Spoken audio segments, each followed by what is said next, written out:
After 3. Hello, and we are Geeks Assembled, and today we are talking a 1987 movie, a Mel Brooks movie, and he ventures into sci-fi and outer space. Of course, it is Spaceballs. We're going to go around the little group here with opening thoughts on this movie. So we'll go to Beef Dad first. What's your opening thoughts on this Mel Brooks movie, Beef Dad? I found it very amusing. It's a real send-up of Star Wars, very, very cleverly done.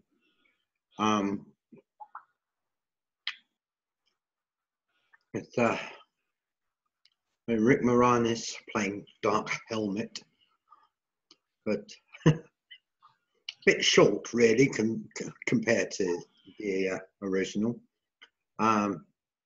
John Candy also quite short compared to the original character that he's the send up of. He's buff, he's half human, half dog, which is really funny. And of course, Dark Helmet kidnaps Princess Vespa. It's just mad. It really is. There's some very, very funny stuff. But the thing is, rather than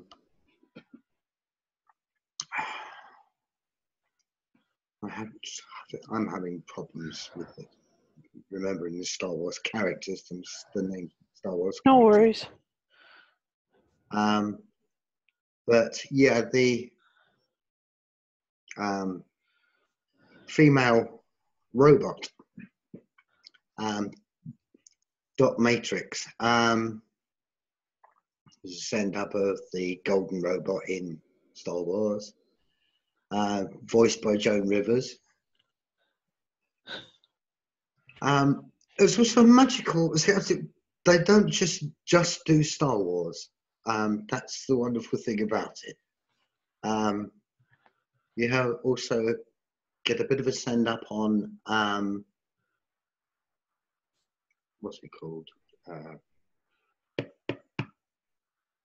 Star Trek? Yeah, but that's not the one I was thinking of. No. You get the send up of Planet of the Apes. Yeah. Right at the very, very end. You also get a send up of what's it called? Oh, that's so annoying. The one that takes place in outer space, and they find the planet with the eggs. Alien, yes. And of course, the arrival of the creature done by John Hurt. He's just brilliant. It's just so brilliant. And you say, oh no, not again. And I really like the idea of Pizza Hut, who is basically a living pizza. Yes, just completely mental. And then, of course, there's Major Asshole. And he's not the only asshole on board the ship. It's just extraordinarily funny. Yeah, it's very funny, very amusing, just good fun to watch. Yeah, it is. Yeah, I agree with you there. It is. So let's go over to the Sofa of Love. Yeah. Okay, well, kiss. Well, let me start off by saying that there are some really amazing people in this. The voice of Pizza the Hut is one of my favorite actors, who's been in Stargate and Smokey and the Bandit. Dom DeLuise, yay! Wah! And I really love him, and I think I think the world of him. And then there was some voices that were you might recognize, like Phil Hartman and Tress MacNeille. Tress MacNeille is in Animaniacs and stuff. And then there actually Tim Russ, also known as Tuvok on Star Trek, is he plays a trooper, and let's see, what's his name? Jack Riley plays the TV newsman really well, and Day Young is in it, and so is Stephen Tobolowsky. And Stephen Tobolowsky plays Principal Ball in the long-running funny show on ABC, The Goldbergs. And my client, the one who liked Snoopy and Charles Schultz stuff so much, he loved The Goldbergs. He was like, this is really basically describing all of my friends here in Everett, Massachusetts. So, I mean, to see Stephen Tobolowsky in this, it's just really fun because, you know, he just made a cameo appearance as his old character, Principal Ball, in the new show Schooled, which is the spin-off of the Goldbergs. And so, yay, I love it. I was just like, oh my gosh, we just saw him twice this week, yay. Anyway, fun stuff. And it was enjoyable, like it was super funny. The basic storyline is Princess is going to have to marry a guy called Prince Valium, which is kind of a, you know, throw to Prince Valiant, one of the long-running medieval comic strips in nationwide newspapers in the United States. Very cool. And Prince Valium was played by none other than Jim J. Bullock. And Jim J. Bullock was not just a Hollywood square guy. He was also a really good friend and a really tight associate of Tammy Faye Baker. Tammy Faye Baker Messner eventually. And they did a show called Jim J. and Tammy Faye.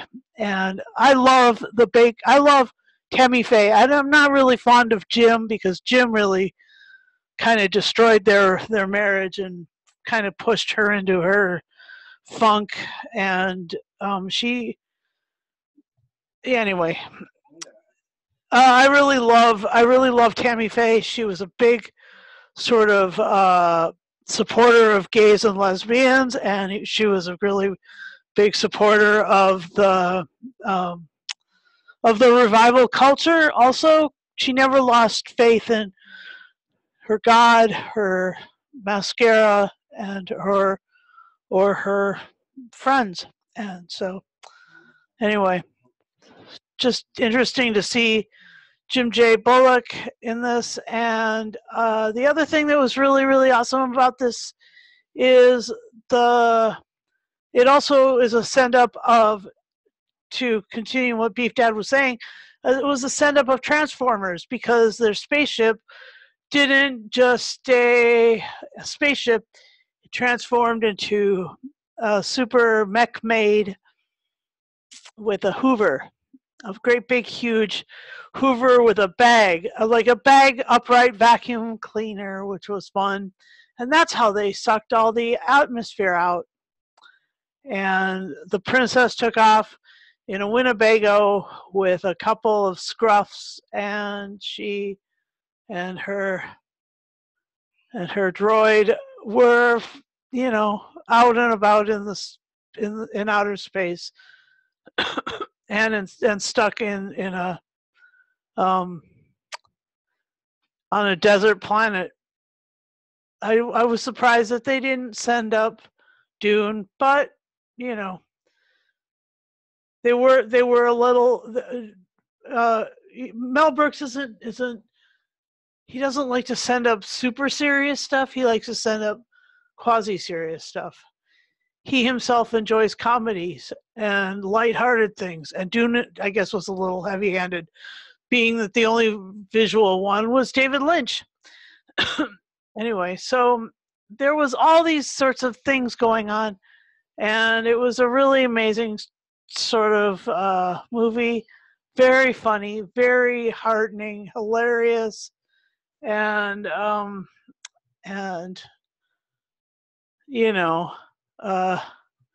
may the Schwartz be with you.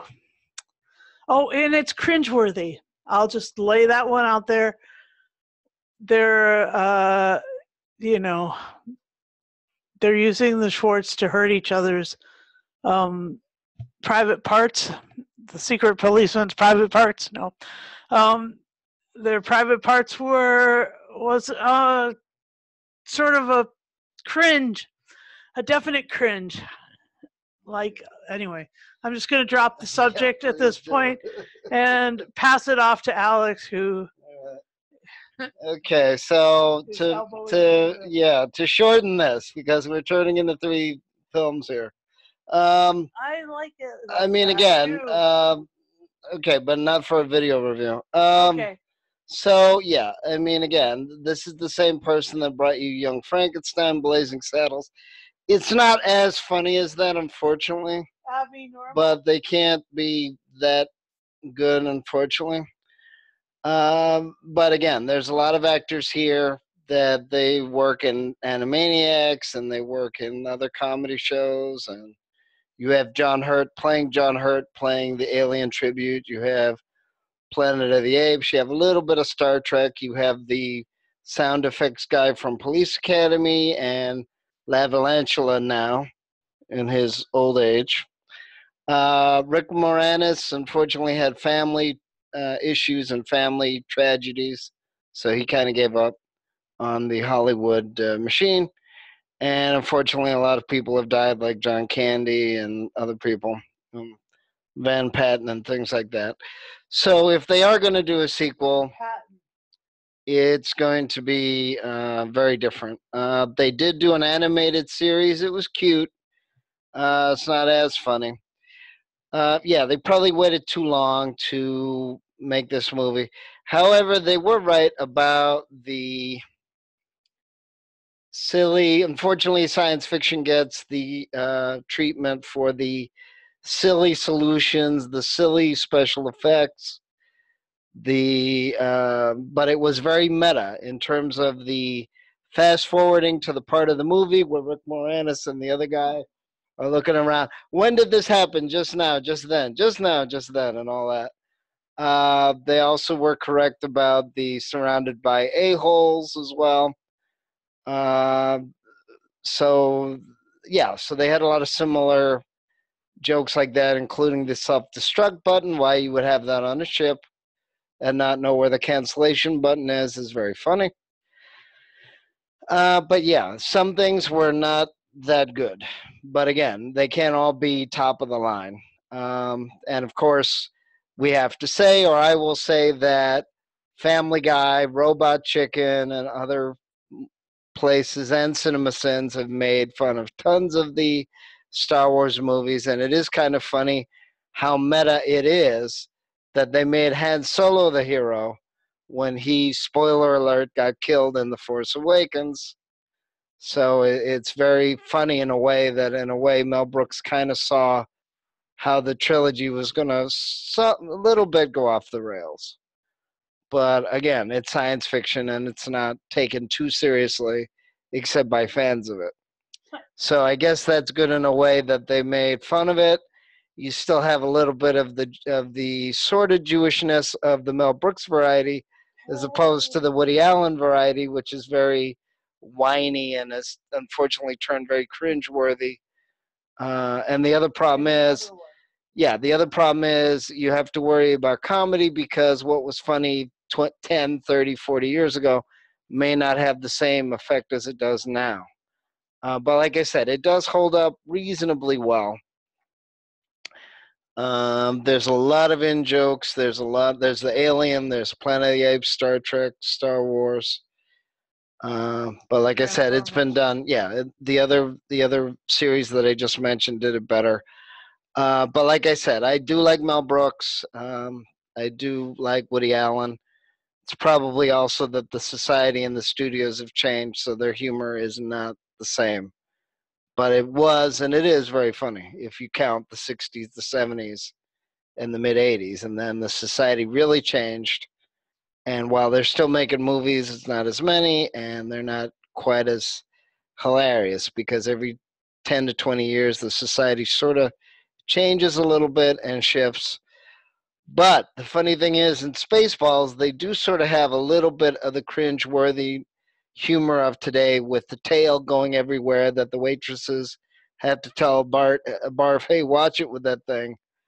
And Mel Brooks was right about the merchandising more than people admitted back in the 80s.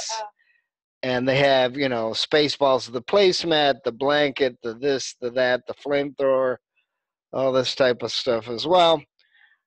So in some ways he was right. Pizza the Hut always grosses me out, even though it's very funny. And are you taking notes, directors? He didn't have to make a special edition. Thanks. So it's very funny. The animated series, like I said, it's cute. It's not as funny as the movies, but again, it's a lot of pop culture references, and that's been going on for 30, 40 years now. It just depends on how funny and how well played it is. But yeah, it's a very enjoyable movie. Mel Brooks usually makes very funny movies, makes a lot of very funny points. And his humor does wear a little better than Woody Allen and other people of his, decades from the 60s, 70s, and 80s. Thanks for that. It's funny. I'll agree with what Alex says. It's not Mel Brooks' best, because his previous films were far superior to this one, but it's still a funny parody. Because I think Mel Brooks only made another 2 films after this. I think Life Stinks, and I think it was Dracula Dead and Loving It. And those 2 weren't as funny as his previous work. So, but it's still up there. This Spaceballs. It's a great parody of any science fiction genre. So, as you say, everybody's been mentioned. Dark Helmet, Rick Moranis. I mean, what made Mel Brooks cast him? I don't know, but it works. It really does work. And say John Candy as Bath. Yeah, the tail thing every time gets me. And also Mel Brooks playing two roles in this. Is it President Scrooge? And Yogurt. May the Schwartz be with you. I'd love to know if there's any Joan Rivers outtakes, because for her to voice Dot Matrix, she must have let rip on the mic, because you know what she was like in real life. She must have really gone to town. Just. So I hope there is somewhere where there is some outtakes of Joan Rivers somewhere. I'd love to hear them. As everybody said, it's Star Trek, it's Star Wars, it's Planet of the Apes, it's everything. I did like the little scene with is it Michael Winslow from Police Academy? That was good. The sound effects was brilliant. Yeah. I totally forgot he was in this when he popped up. I thought, oh, great. All the cameos. John Hurt, brilliant. I mean, I wonder what it took Mel Brooks to persuade him to do that.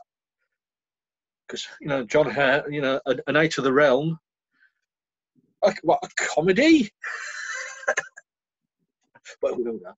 Yep, so we'll go to favourite moments or things you wasn't so keen on. Beef Dad, back to you. Oh, yes, we'll go. You see, I've got no rules here. I just do what I want.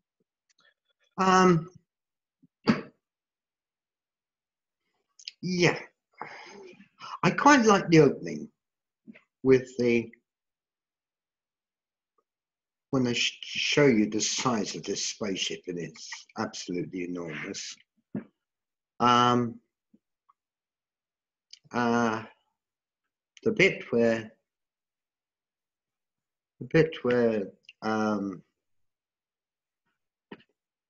Major Arsehole says that, yeah, someone else is a member of his cousin, and Dark Helmet says,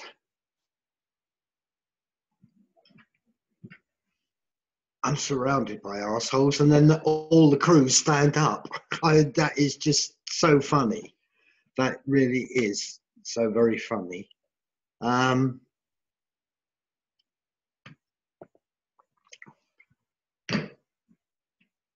I liked Yogurt. I liked it when he did Yogurt, especially when he got Lone Star to use the Force to lift the statue thing. And yeah, of course, they call it the Schwarz. And that means, in German, that means black. Schwarz. Yeah, I loved the bit with John Hurt, with the alien coming out of his stomach, and then it basically was dancing around and having fun. I have never seen such a joyful little alien in my life.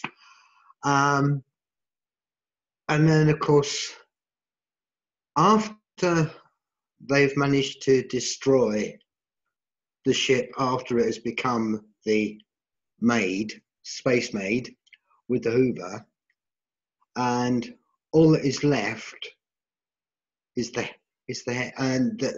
Space Maid looks like the Statue of Liberty, and all that's left is one arm and the head, and that crashes down on the beach, and then you get two apes galloping along on horses, saying, "What's that coming out of her nose?" Of course, it was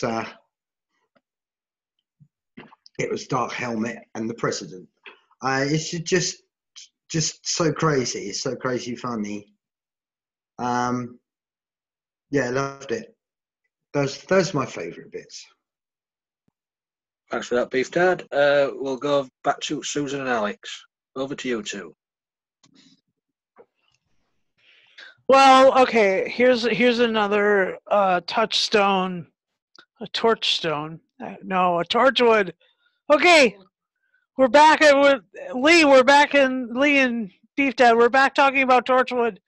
There was Bill Pullman in it, and Bill Pullman played what's his name?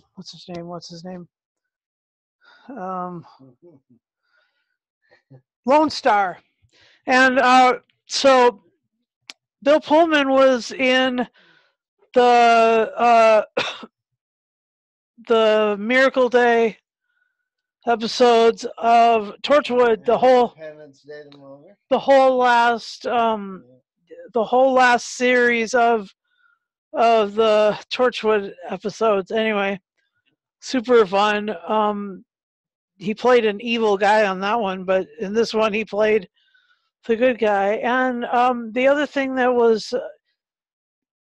Alex just reminded me is Independence Day, and so that was pretty interesting. He played the president in there. And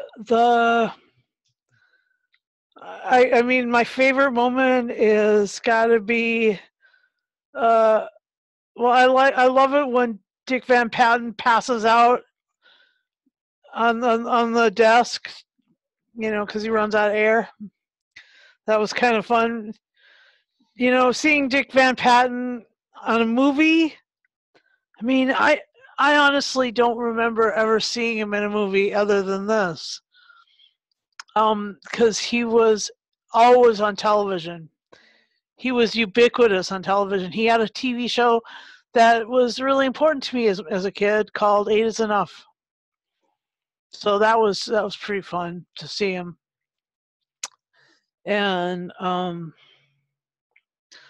let's see, I enjoyed it when they went from ludicrous speed to stop, and Darth Helmet goes sliding forward along the ship's deck and right into to the access panel and smashes his face and stuff like that. Was funny. That was really funny. Ludicrous speed itself is very funny. I like the fact that there was. Yeah, so here. Come back to you here. Yeah. Yeah, I mean, again, this was very original for the 80s. Like I said, unfortunately, there has been 4 other creations that they've made fun of it. Just like on Family Guy, when they go to hyperspace and they actually show 10 seconds, not 10 minutes, 10 seconds of Doctor Who with Tom Baker's face just before the frame of the Falcon, saying that, it's trippy. So I guess they're saying that Doctor Who is trippy if you want to watch that. So yeah, I mean, you can there's a lot of things, unfortunately, in science fiction that you can make fun of. You can make fun of the robots, which they do. You can make fun of the Force. You can make fun of blasters, just like that scene where the princess who was on Melrose Place and Beverly Hills 90210, the originals, not the reboots, remakes, and all this. Somebody shot her hair, and all of a sudden she gets very mad and shoots perfectly. Whereas that's the other joke about Star Wars, is how bad the stormtroopers are in terms of aim. Yeah. But that shooting by the princess, it was all right for a girl. Yeah, I know. That's another thing. Yeah, there's a lot of sexist jokes in here, which probably wouldn't be tolerated today. They had a lot of famous people as the midgets, as the little Jawas, but in this case, they're helping Yogurt. You had the guy that was in Buck Rogers. You had the guy that was in Bad Santa, and Buck Rogers, the black African-American gentleman who's now retired. So, yeah, again, for what it was, even though even critics back then said, oh, it's been too many years to make fun of Star Wars, you can always make fun of Star Wars, unfortunately. And you can always make fun of almost any science fiction. Even Twilight Zone gets made fun of, though not as much. But yeah, it's very funny. The hyperspace thing, like I just mentioned, somebody else made fun of it. Darth Vader, while a very impressive uniform and costume, is probably very difficult. And they showed that in Empire Strikes Back, how to take it off and all that stuff. Or he only took off part of it, and they've made fun of that in Family Guy and Robot Chicken and all that.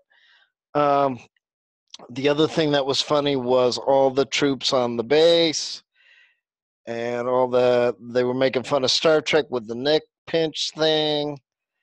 Oh my gosh, yeah. Then when they broke the 4th wall for like the 3rd time in the movie, and what's his name? Rick Moranis and Bull Pullman are fighting with those key lightsaber sort of swords, and they break it, and you see the crew. One guy got killed or almost got killed, and Rick Moranis goes, Bill Pullman did it, or his character did it. So yeah, I mean, it is kind of funny that, but science fiction is a allegory. It's a way of telling a story. And I think that's the other problem with science fiction, is that people either take it not seriously at all or too seriously. And it's kind of fun to sort of try to be in the middle there, try to be in the middle there and see how it's, funny in a way, just like a Western, you know. That's why Blazing Saddles was good, because so many people had taken it so seriously, and it had been done to death in the 50s and 60s on television. So when Mel Brooks made fun of Westerns, you know, was refreshing. Now with the internet, of course, everybody makes fun, whether the joke is good or not, and it sort of overdoes it a little bit. So I think that's the other thing to realize with Spaceballs, is that at the time, and I'm, you know, and think about it, it's amazing that they got permission to do this, because Star Trek isn't as forgiving to make fun of it. I know, right? So even though Saturday Night Live did it, Saturday Night Live did make fun of Star Trek, which was actually pretty funny. When they were pulling all the sets away and saying, "Oh, it's been canceled," and they're taking everything off, you know, they're taking everything away, the chairs and everything. So again, that's what parody is supposed to be. It's supposed to be an intelligent, funny, but unusual way of turning something on its head, not just to be gross. And that, like I said, I've said it a billion times, but I think the problem is now that because The Hangover and other movies and shows are so popular, they just go completely for the toilet humor. They don't go for anything, you know, intelligent that you could say, "Oh yeah, that's right." You know, like for instance, you know, other places have said, "How come everybody's hands are getting cut off in Star Wars?" Or "How come everybody's arms are getting cut off and stuff?" And if you think about it, you know, that is happening. So that's part of the rule, in a way, of parody, is that you can make fun of something and you can, you know, shame it, but it has to be intelligent, where you look back and you say, "Oh yeah, that makes sense." You know, it's not supposed to be just gross out, you know, I'm vomiting type of humor. You can have you can have some of that too, like they did in Stand By Me with the eating contest and all that.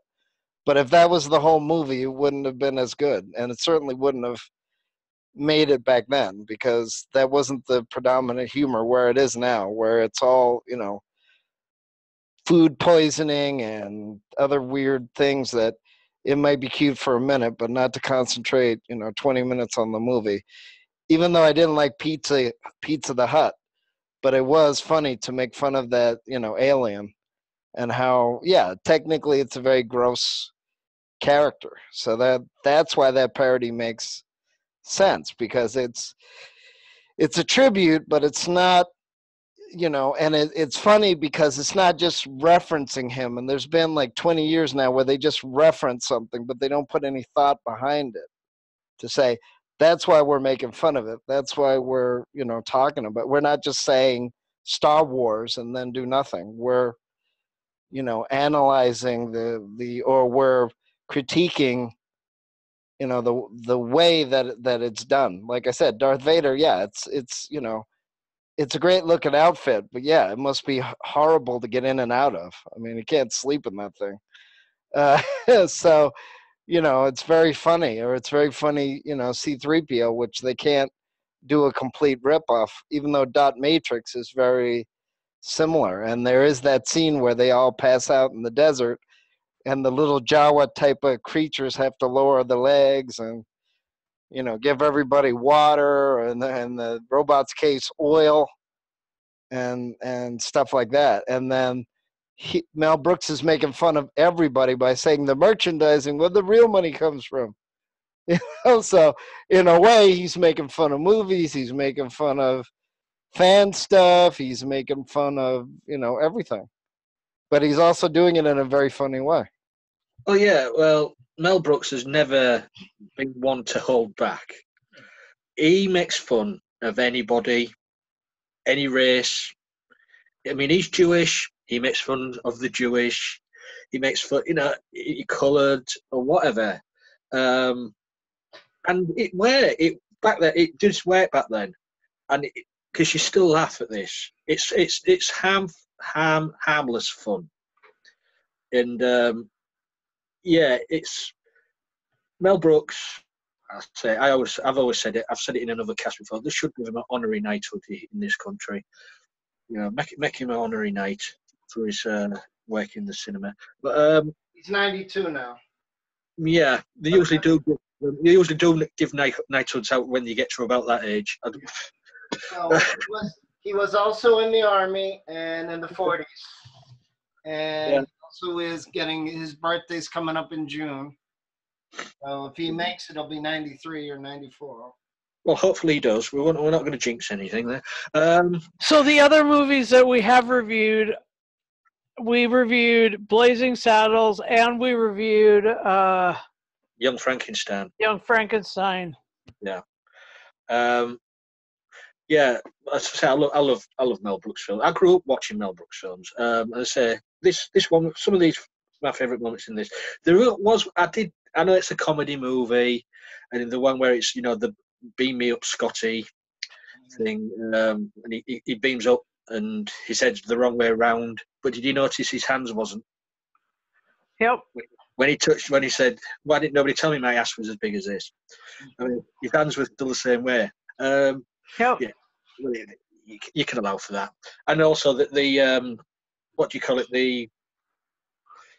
the signal, what they all do with the old. Yes. That was brilliant, but and also telling them to comb the desert. I mean, you could see that coming off a mile off, but it was still funny to see, so visually funny. And as it's been mentioned, the dark helmet flying across the room into the computer and then coming out and saying, "Hey, what's up, guys? What's going on?" And it falls flat on his face. Brilliant. Yeah, it's just a parody. I mean, what Alex said, I sort of agree with him, but for me, you can parody science fiction. Not unfortunate, as Alex keeps saying, unfortunately you can parody, but it's not unfortunate, it's fortunate you can. It's good that you've got all this wealth of writing, acting to take and make fun of. Right. For me personally, because if you can't laugh at life, what can you do? Yeah. Apparently, also, I didn't realize, apparently Mel Brooks is credited with writing 2 episodes of Mystery Science Theater 3000, which makes fun of movie shorts and movies. No, you see, I say unfortunately because I do take science fiction as an allegory and all that. But yeah, of course you can make fun of anything, and he does it intelligently, and that's better. And Alex uses unfortunately just as a figure of speech, not as a serious. That's all right. I never take Alex seriously anyway.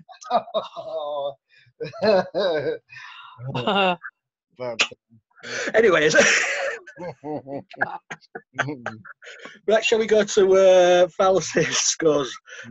While you're still on mic, then over to you two on the sofa. Final score.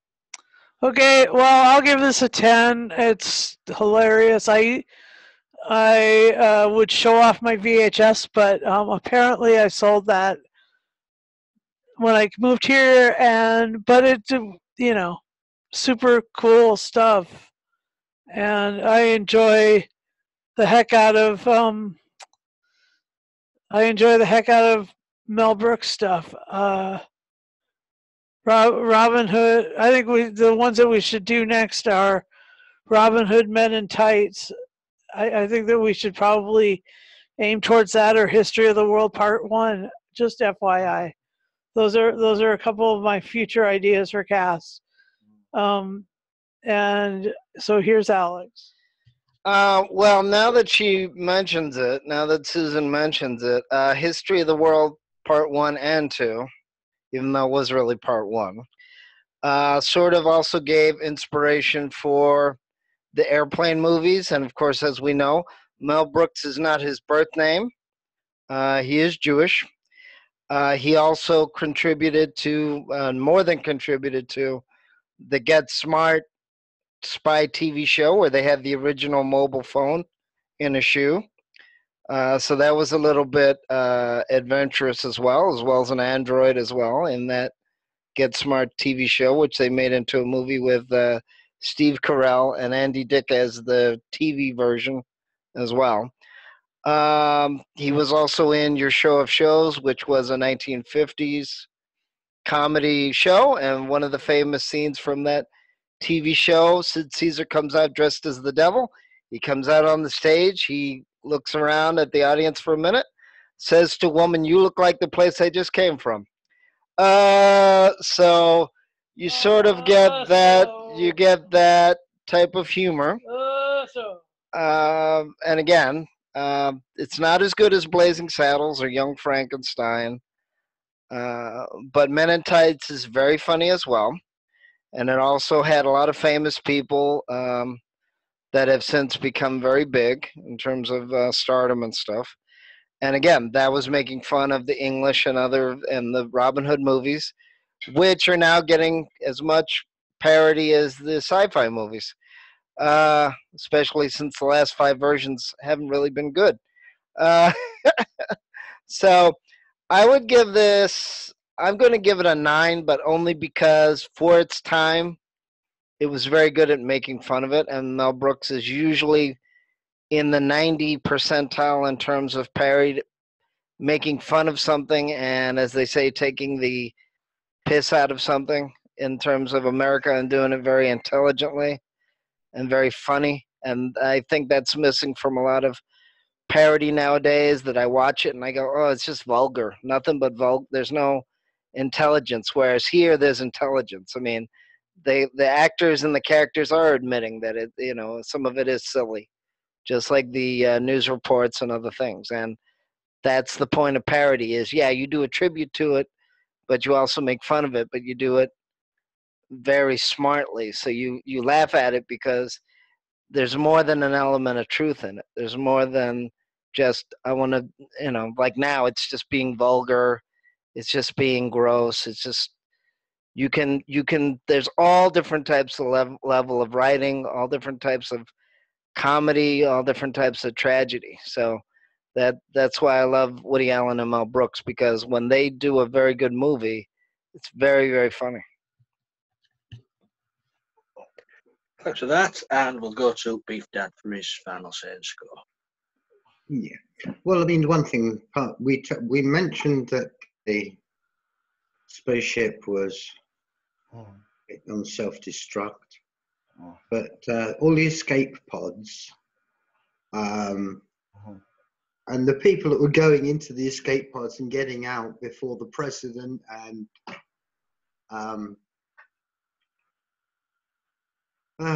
yeah. The bearded lady. Yeah. Not only the bearded lady. Come on. Yeah. I mean, there was the bearded lady. There was the bear. Yeah. There was the guy playing the kettle drum. It was just absolute insanity. And as I say, I love the bit where it ended up with the Planet of the Apes scene. Extraordinarily, one of the apes, ape number 1 on that, was played by Michael York. Really? Really? Whoa! Yeah, a massive British star. Yeah. But totally uncredited. But he did. Michael York actually did that. Yeah, for all these magical moments, it gets a 10 for me. Oh, brilliant! Yeah. Now you mentioned the end scene with the escape pods. I was rewatching it again this week, and I was thinking these scenes where there's people running everywhere, people with balloons and stuff like that, and it just reminded me of the sort of final scenes in Blazing Saddles where everything just went mental. And I thought, yes, this is got the Mel Brooks touch. Yeah, I agree. It's not up there with Young Frankenstein and Blazing Saddles, but it is a good movie to watch. So for that reason, I'm giving it a 9, because it just misses out being a 10 for me. But it's still a good score. I'd like to thank you guys for joining us talking Spaceballs. You out there, please comment below. Give us a thumbs up. Give us a thumbs down. We don't care. We take everything, and criticism, we can take it. We're the hardened Geeks Assembled. And if you want to say nasty things about what we do, or give us sort of creative criticism as well, We'll accept anything. We're on Facebook. We're on YouTube. World domination is just around the corner. Until Ali comes back, and then it'll be all rainbows and unicorns again. But world domination, that's what I'm planning anyway. So until next time,